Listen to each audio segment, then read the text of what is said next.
تو پھر 3 طہور انتظار کیا جائے گا. ٹھیک ہے نا. اب مسئلہ کیا ہے, ہمارے یہاں تو یہ کوئی حساب کتاب ہے نہیں, تو پھر ہم 3 مہینے کاؤنٹ کرتے ہیں, کیونکہ ہمارے یہاں تو کوئی, میں نے کسی کو نہیں دیکھا کہ اس نے طہر کا حساب رکھ کے طلاق دی. وَلَا يَحِلُّ لَهُنَّ أَن يَكْتُمْنَ مَا خَلَقَ اللَّهُ فِي أَرْحَامِهِنَّ, ان عورتوں کے لیے حلال نہیں کہ وہ چھپائیں اللہ نے جو ان کے پیٹوں میں پیدا کیا ہے اسے. ان كُنَّ يُؤْمِنَّ بِاللَّهِ وَالْيَوْمِ الْآخِرِ, اگر وہ اللہ پر اور آخرت کے دن پر یقین رکھتی ہیں, یعنی کہ اگر حیض ہے, حمل ہے انہیں, تو وہ چھپائیں مت. ہو سکتا ہے بہت ابتدائی مراحل پر ہو, تو ایسا ہے تو چھپائیں مت. 3 مہینے بہت ہے, کتنا ہی ابتدائی ہو پتہ چل جاتا ہے نا, تو اگر پتہ چل گیا تو مت چھپائیں. وَبُعُولَتُهُنَّ أَحَقُّ بِرَدِّهِنَّ فِي ذَلِكَ إِنْ أَرَادُوا إِصْلَاحًا, اس رجوع کے عرصے میں ان کے شوہر انہیں لوٹا لے جانے کے پورے حقدار ہیں اگر وہ اصلاح چاہیں. یعنی شوہر رجوع کر سکتا ہے, اگر بیوی کی رضامندی نہ بھی ہو تو عدت کے دوران شوہر کا ہی فیصلہ چلے گا. ایکچولی فرق یہاں پر ہے جو ہم نہیں جانتے, کہ طلاق دینے سے نافذ نہیں ہوتی, طلاق عدت کے ختم ہونے سے نافذ ہوتی ہے. جب تک عدت ہے تب تک اصل میں ابھی نکاح باقی ہے. ٹھیک ہے. عدت میں اگر شوہر نے رجوع نہیں کیا تو عدت ختم ہونے پر طلاق نافذ ہو جائے. تو لہٰذا شوہر کو حق ہے وہ اپنا طلاق کا فیصلہ باقی رکھے یا طلاق کا فیصلہ باقی نہ رکھے. وَلَهُنَّ مِثْلُ الَّذِي عَلَيْهِنَّ بِالْمَعْرُوفِ, اور ان کے لیے ہے اسی طرح دستور کے مطابق جس طرح ان پر حقوق ہے. یعنی کہ عورتوں کے حقوق مردوں پر اسی طرح ہے جس طرح مردوں کے حقوق عورتوں پر. شوہر کا بیوی پر جو جو حق ہے آلموسٹ وہی سارے حقوق بیوی کے شوہر پر.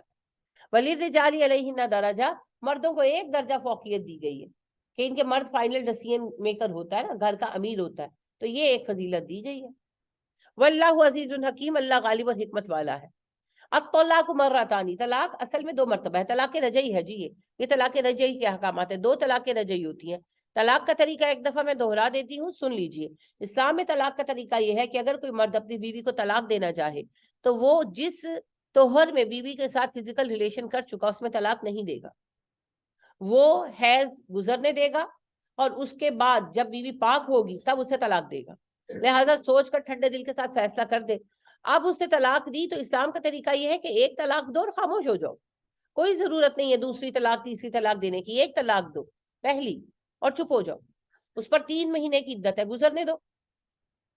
دل چاہے مناسب لگے رجوع کر لو, نہیں رجوع کرنا عدت گزر گئی. جس دن 3 مہینے پورے ہوئے اس دن طلاق ہو گئی, نافذ ہو گئی, مگر ایک طلاق تھی تو رجعی ہے. اب طلاق ہو گئی, بیوی آزاد ہے, وہ اپنے ماں باپ کے گھر چلی گئی, جہاں چاہے شادی کرے, آزاد ہے. اب شوہر کو بیوی کے جانے کے بعد اندازہ ہوا کہ بڑا مسئلہ ہو گیا, بچے تنگ کر رہے ہیں, مسئلہ ہو رہا ہے. اب اس نے سوچا کہ نہیں, مجھے بیوی کو واپس لانا چاہیے, I have done a mistake. تو وہ بیوی کو پیغام نکاح بھیجے اور بیوی اس کو قبول کر لے, تو دونوں نیا نکاح کر سکتے ہیں نئے مہر پر. فرق کیا ہے, رجوع میں شوہر کی مرضی کافی ہے, بیوی چاہے نہ چاہے عدت کے دوران رجوع ہو جائے گا. لیکن اگر عدت پوری ہو کر طلاق نافذ ہو گئی, اب شوہر اکیلا نہیں کر سکتا کچھ بھی فیصلہ, بیوی کی رضامندی بھی ضروری ہے. اگر بیوی بھی مان جائے, ایکس وائف ہے, مان گئی, نیا نکاح ہوگا, نیا مہر ہوگا, حق طلاق 2 مرتبہ ہوگا. اب فرض کریں مسٹر اے نے دوبارہ 2 سال بعد اپنی بیوی کو طلاق دے دی ایک, تو یہ دوسری طلاق ہے, رجعی ہے, 3 مہینے کی عدت ہے, رجوع کر لے کوئی مسئلہ نہیں الحمدللہ. لیکن رجوع نہیں کیا, 3 مہینے گزر گئے, طلاق ہو گئی, بیوی آزاد ہے, وہ اپنے ماں باپ کے گھر چلی گئی. اب پھر شوہر کو غلطی کا احساس ہو, اس نے پھر دوبارہ پیغام نکاح بھیجا, بیوی بھی مان گئی, دونوں نیا نکاح کریں گے, نیا مہر ہوگا, حق کے طلاق 1. اب فرض کریں کہ پھر 6 مہینے بعد غصہ چڑھا, اس نے پھر طلاق دے دی, اب یہ آخری طلاق ہے, یہ طلاق بائنہ ہے, اس پہ رجوع نہیں ہو سکتا, نہ اس پہ نکاح ہو سکتا. عدت شوہر کے گھر کرے گی بیوی پردے میں. پہلی 2 طلاقوں میں کوئی پردہ نہیں کیونکہ وہ بھی نکاح میں ہے, لیکن طلاق بائن میں یہ سلسلہ نہیں ہے. عدت ضرور شوہر کے گھر کرے گی, ہر حال میں شوہر کے گھر میں کرے گی, لیکن پردے میں. اب اس کے ساتھ کوئی واسطہ نہیں. جس دن 3 مہینے پورے ہوں گے طلاق نافذ, اپنے ماں باپ کے گھر آئے, کہیں اور شادی کرے, کہیں اور شادی کی, اس میں اس شوہر نے طلاق دے دی یا وہ مر گیا, اب وہ بیوی چاہے تو پہلے شوہر سے دوبارہ شادی کر سکتی ہے. لیکن ایسا کرنے کے لیے نکاح پلان نہیں کیا جا سکتا. حلالہ کا نکاح نہیں ہوتا اسلام میں. نکاح حلالہ حرام ہے، فاسد ہے، تو نکاح حلالہ نہیں ہوتا. ٹھیک ہے، یہ ہے اسلام کا طریقہ. ہمارے پاکستان میں انگریزوں کا طریقہ چلتا ہے. جب انگریز بر صغیر میں حاکم تھے تو انہوں نے ہندوؤں کے لیے ان کا لا بنایا، ہمارے لیے محمدن لا بنایا. تو ظاہر ہے وہ غیر مسلم تھے، جتنا ان کے دماغوں میں آیا انہوں نے بنا دیا. اب ان کا طریقہ یہ ہے جو ہماری عدالتوں میں چلتا ہے، ایک مہینے میں ایک نوٹس، دوسرے مہینے میں دوسرا نوٹس، تیسرے مہینے میں تیسرا نوٹس. پہلے قدم پر ہی طلاق بائن. ایک وقت میں دی ہوئی 3 طلاقیں ایک کنسیڈر ہوں گی، لیکن وقفے وقفے سے دی گئی 3 طلاقیں 3 ہی ہوں گی. اور یہاں تو ہر مہینے بعد سوچ سمجھ کر نوٹس بھیج رہے ہیں. تو تینوں طلاقیں ہو گئی، یہ طلاق بائن.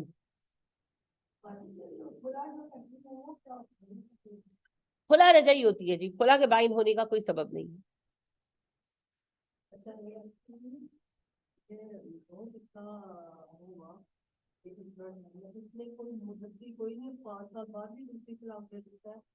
کبھی بھی، کبھی بھی.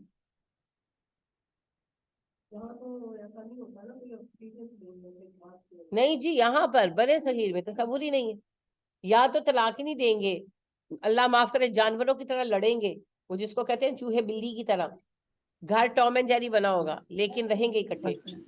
اور یا پھر یہ ہے کہ طلاق دینے پہ آئیں گے تو طلاق طلاق طلاق طلاق، چلو جاؤ ویلے فارغ. دونوں ہی غلط ہے باتیں.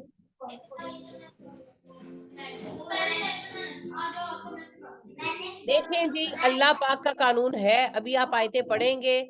اگر عورت نکل گئی تو وہ گنہگار ہے، اور مرد نے نکال دیا تو وہ گنہگار ہے. ویسے زیادہ تر تو میں نے یہ دیکھا ہے، زیادہ تر کہ عورتوں کے ماں باپ آ کے اٹھا کے لے جاتے ہیں اور پھر ملنے بھی نہیں دیتے شوہروں کو. جب تک طلاق ہو نہیں نہ جاتی اماں ابا کو ٹھنڈ نہیں پڑتی، اور جب طلاق ہو جاتی ہے پھر وہی اماں ابا آنسو بہاتے پھرتے ہیں مینڈکوں مگر مچھ والے سورے. نہیں، اس وقت آپ صحیح کہہ رہی ہیں، لڑکیاں جو ہوتی ہیں اس وقت بھڑکی ہوئی ہوتی ہے نا، اور اس وقت بھائی اور ابا ایسے ہو رہے ہوتے ہیں کہ جیسے ہاتھوں پہ اٹھایا ہوا ہے، تو وہ دماغ خراب ہو جاتا ہے. ہوش تب آتا ہے جب طلاق ہو جانے کے بعد وہی بھائی اور وہی ابا چھتر مارتے ہیں. تو زیادہ تر جگہوں پر جو ہے قصور لڑکی والوں کا ہوتا ہے. ہاں، بعض جگہوں پر لڑکے والے بھی ظالم ہوتے ہیں. بہرحال کسی کے لیے معافی نہیں ہے جی، اللہ کا قانون سب کے لیے برابر ہے. اللہ نے کہا متعلقہ عورتیں نہ خود گھر چھوڑ کر جائیں اور نہ تم ان کو نکالو. تو اگر عورت گھر چھوڑ کر گئی تو وہ گنہگار ہے عدت کے دوران، اور اگر شوہر نے نکال دیا، ساس نے نکال دیا، جس نے نکالا اپنے حصے کا جہنم کاٹے گا. معافی کسی کے لیے نہیں. ٹھیک ہے، یعنی نہیں، نکاح کس سے نہیں ہوتا، یہ سوال واضح نہیں ہے. نہیں، رجعی ہے، اگر عورت چاہے تو ہو سکتا ہے. رجعی کا مطلب وہ ہوتا ہے جس میں ممنوع نہیں ہوتی طلاق، سوری، دوبارہ نکاح کرنا منع نہیں ہوتا. تو خلا رجعی طلاق ہے، بائن نہیں ہے. لیکن ظاہری بات ہے عورت کی رضامندی کے بغیر تو ویسے بھی نہیں ہو سکتا. ایون طلاق میں بھی، رجعی طلاق میں بھی جب طلاق ہو گئی تو شوہر بیوی کو پیغام ہی دے سکتا ہے، اگر وہ مانے گی تو ہوگا. تو خلا جو ہے یہ رجعی ہے، اس میں دوبارہ میاں بیوی نکاح کر سکتے.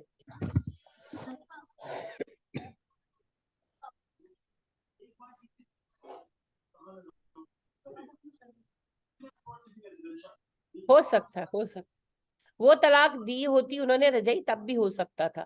خلا رجعی ہوتی ہے لیکن بیوی کی رضامندی ضروری ہے، یعنی کہ ایکس بیوی کی.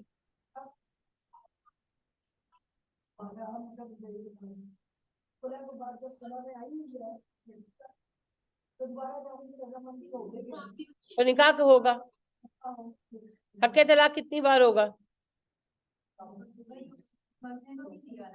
جی، کیونکہ رجعی طلاق میں اس لیے کم ہوتی ہے کاؤنٹنگ کیونکہ مرد اپنا حق استعمال کر چکا. خلا کا حق تو عورت نے استعمال کیا ہے، مرد نے تو استعمال ہی نہیں کیا. لہٰذا بیوی کا حق خلا ختم، اس لے چکی ہے نا. آپ ٹھنڈ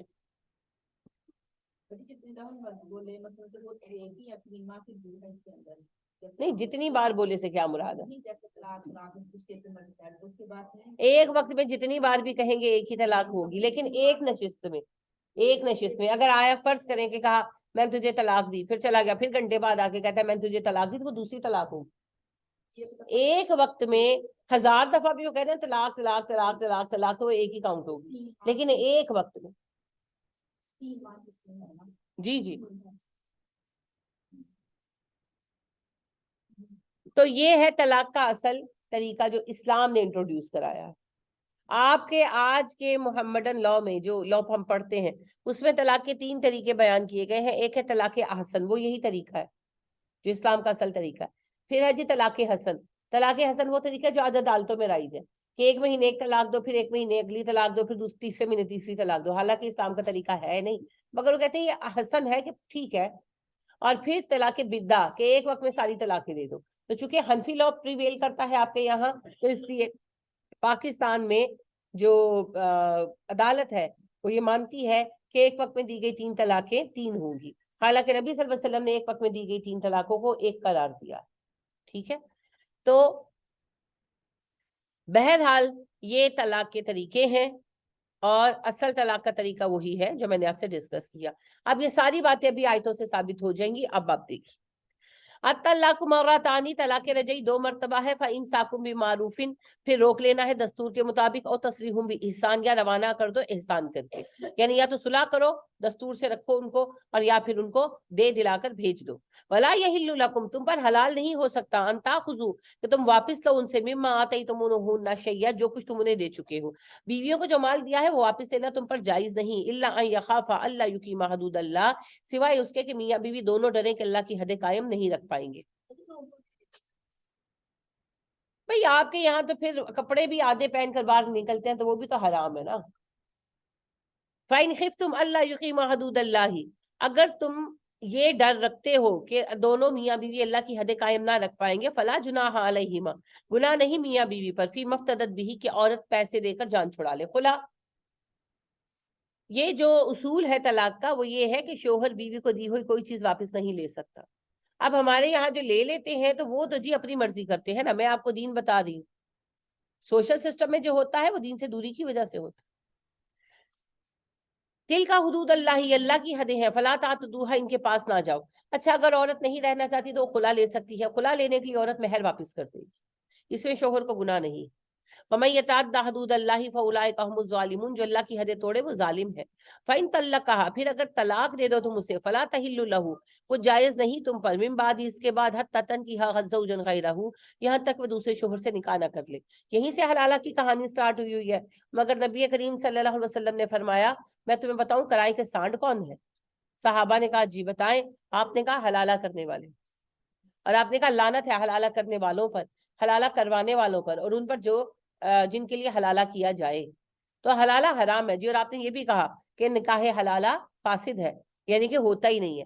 تو جب نکاح ہی نہیں ہوا حلالہ کا تو اس بندے کے ساتھ رہنا زنا ہے۔ جب نکاح ہوا نہیں تو پھر پہلے شوہر کے ساتھ واپس شادی کرنا بھی زنا ہے، شادی نہیں ہونی۔ یہ نیچرل ہے، طلاق ہوئی، اب ظاہر ہے عورت جنگ ہے، کہیں شادی کی اس نے، اب وہ شادی اس کی ناکام ہو گئی یا وہ شوہر مر گیا، تو اب آٹومیٹیکلی ایسا ہونے سے یہ حق پیدا ہوا، پہلا شوہر اب اجنبی ہو گیا نا، کیونکہ وہ کسی اور کے نکاح میں تھی۔ اب اگر وہ اسے پیغام نکاح دے اور وہ قبول کر لے تو وہ شادی کر سکتی ہے، لیکن نکاح حلالہ اٹس سیلف حرام کاری، اس کی کوئی حقیقت نہیں۔ فَإِن طَلَّقَهَا فَلَا جُنَاحَ عَلَيْهِمَا أَن يَتَرَاجَعَا إِن ظَنَّا أَن يُقِيمَا حُدُودَ اللَّهِ، اگر دوسرا شوہر بیوی کو طلاق دے دے تو کوئی گناہ نہیں ہے پہلے شوہر میں اور اس عورت میں کہ وہ پھر اکٹھے ہو جائیں، اگر انہیں یقین ہو جائے کہ وہ اللہ کی حدیں قائم رکھ سکتے ہیں۔ وَتِلْكَ حُدُودُ اللَّهِ، یہ اللہ کی حدیں ہیں، يُبَيِّنُهَا لِقَوْمٍ يَعْلَمُونَ، ان لوگوں کے لیے بیان کرتا ہے اللہ جو علم والے ہیں۔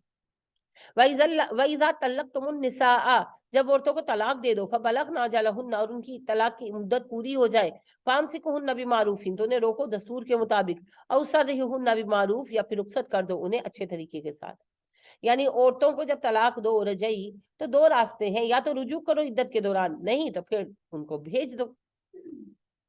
وَلَا تُمْسِكُوهُنَّ ضِرَارًا لِتَعْتَدُوا، زیادتی کرنے کے لیے مت روکو انہیں کہ نقصان پہنچاؤ، یعنی اللہ کہہ دیں کہ روکنا ہے بیویوں کو، رجوع کرنا ہے تو انہیں بسانے کے لیے کرنا ہے، ستانے کے لیے نہیں کرنا کہ کسی بات کا غصہ نکالنا ہے تو رکھ لیا۔ وَمَن يَفْعَلْ ذَلِكَ فَقَدْ ظَلَمَ نَفْسَهُ، جو ایسا کرے گا وہ اپنے اوپر ظلم کرے گا۔ وَلَا تَتَّخِذُوا آيَاتِ اللَّهِ هُزُوًا، اللہ کی آیتوں کا مذاق مت بناؤ۔ وَاذْكُرُوا نِعْمَتَ اللَّهِ عَلَيْكُمْ، اللہ کی نعمت یاد کرو جو تم پر ہوئی۔ وَمَا أَنزَلَ عَلَيْكُم مِّنَ الْكِتَابِ وَالْحِكْمَةِ يَعِظُكُم بِهِ، اور یاد کرو وہ جو تعالیٰ تم پر کتاب میں سے جس میں حکمت ہے، اسی کتاب کے ذریعے وہ نصیحت کر رہا ہے تمہیں۔